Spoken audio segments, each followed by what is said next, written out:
Trouble between the bunnies? Holly Madison has accused Hugh Hefner of copying her writing style.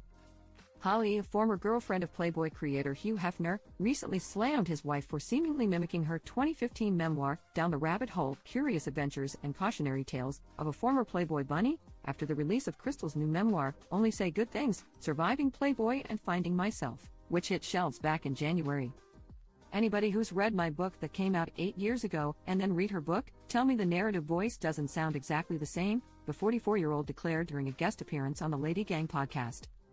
Drives me up a wall. While Holly expected the pair's stories to be similar, she felt Crystal crossed a line by using what felt like the same fairy tale references and psychological catchphrases. I'm weirded out by it, especially since she had a ghostwriter, Holly continued. Like, do your research and don't copy. The Holly's World star pointed out how the same publishing team who worked with her almost a decade ago also teamed up with Crystal for her memoir, which only furthered her suspicions. You would have thought that it went through somebody reading it that would be like, that's a little bit too similar, she snubbed.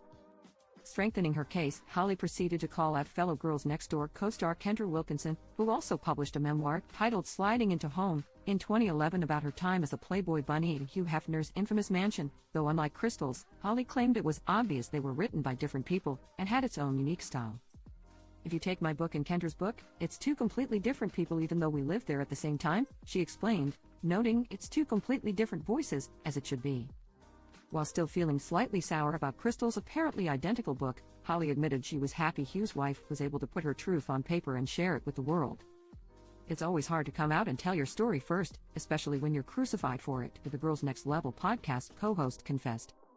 Holly concluded, when my book came out, Hugh was still alive. It was before the Me Too movement went mainstream. The book was very successful, but I got dragged. Now it's a little bit easier for other people to come out and share their stories.